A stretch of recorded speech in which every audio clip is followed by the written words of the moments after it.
Imagine waking up one morning to find that the world you know has vanished. The streets are silent. Cars sit abandoned. The internet is down.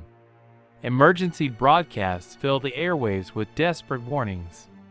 And outside your window, thousands of mindless creatures wander the streets, searching for their next victim. For decades, the idea of a zombie apocalypse has fascinated millions of people around the world. Zombies have become one of the most popular monsters in human history, appearing in movies, television shows, books, video games, and internet culture. But where did the zombie legend come from? Why are people so obsessed with The Walking Dead?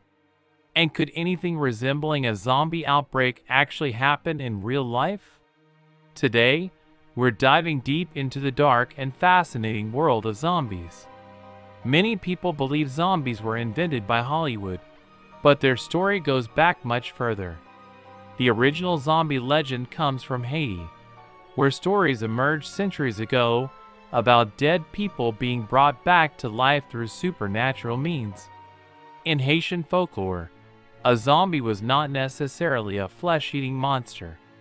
Instead, it was believed to be a person whose will had been taken away, forcing them into slavery.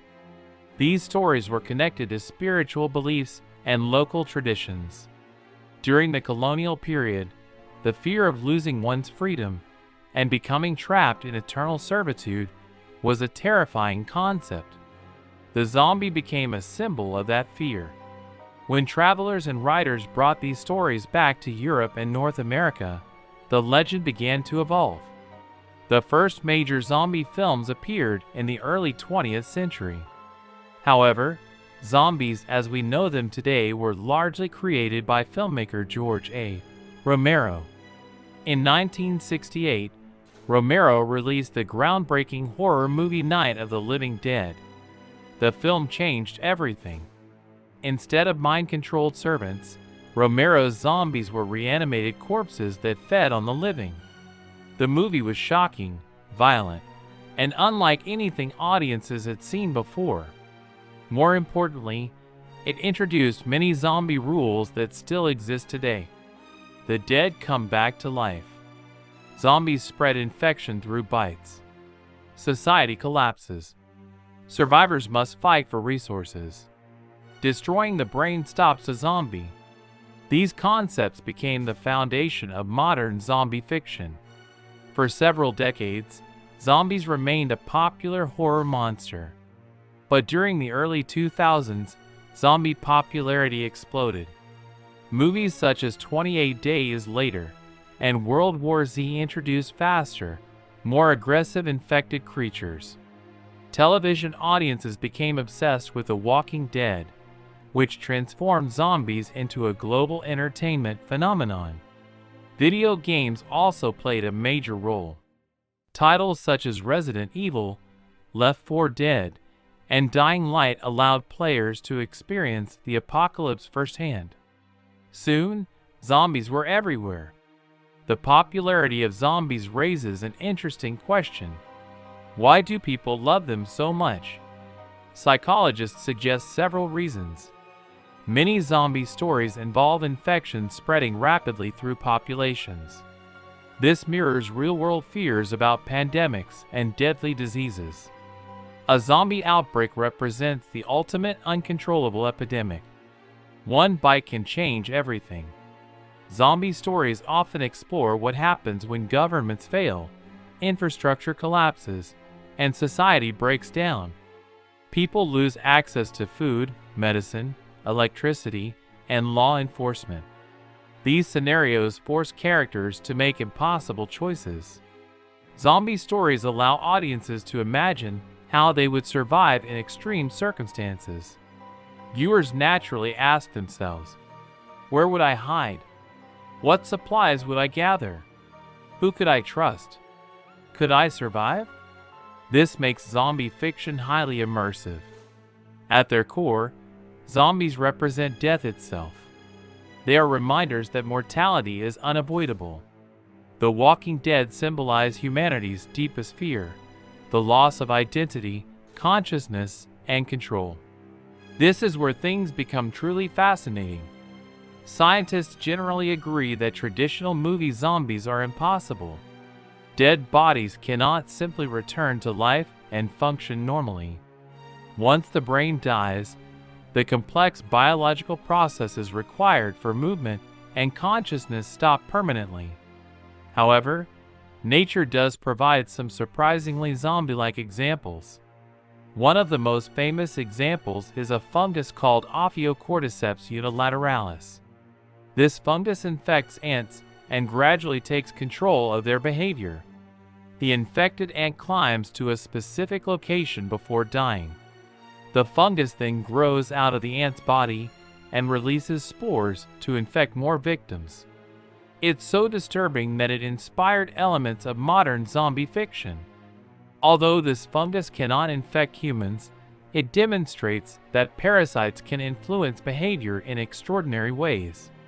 If any disease resembles a zombie infection, it's rabies. Rabies attacks the nervous system and can cause aggression, confusion, hallucinations, and abnormal behavior. Infected animals often become highly aggressive and may attack without warning. Fortunately, rabies spreads far more slowly than fictional zombie viruses and can be prevented through vaccination. Still, it serves as a reminder that diseases can dramatically alter behavior. Ironically, the biggest danger during a hypothetical zombie-like crisis might not be the infection itself. It could be human behavior. History shows that fear, panic, misinformation, and resource shortages can quickly create chaos. People might hoard supplies. Governments could become overwhelmed. Communication systems might fail. In many zombie stories, humans often become more dangerous than the zombies themselves. Suppose a zombie outbreak somehow happened. What should you do? Experts who study disaster preparedness often recommend similar strategies for any emergency. Humans can survive weeks without food, but only days without water. Clean drinking water would become a top priority. Essential supplies include food, medicine, flashlights, batteries, first aid kits, communication devices. Reliable information is critical during emergencies. Knowing where danger exists can save lives. Large groups can become dangerous during disasters. Crowded areas may increase the risk of violence, panic, or infection. Despite what movies often show, cooperation greatly improves survival chances. Communities that work together are generally more resilient than individuals acting alone. Today's zombies are evolving again. Modern stories often use zombies as metaphors for larger issues. Some represent fears about technology. Others explore social media addiction, consumerism, artificial intelligence, or environmental collapse. The zombie has become more than a monster. It has become a mirror reflecting society's anxieties.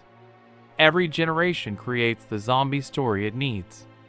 From ancient Haitian folklore to blockbuster movies and video games, zombies have traveled a remarkable journey through human culture. They embody our fears of disease, death, social collapse, and the unknown. At the same time, they challenge us to imagine how we would respond when everything falls apart. While a real zombie apocalypse remains firmly in the realm of fiction, the lessons hidden within zombie stories are very real. They remind us of the importance of preparation, cooperation, and resilience. And perhaps that's why zombies refuse to die. Because beneath the horror and gore lies something deeply human, a question that has fascinated people for generations. If the world ended tomorrow, what would you do to survive? If you enjoyed this video, please like, share, and subscribe. Until next time.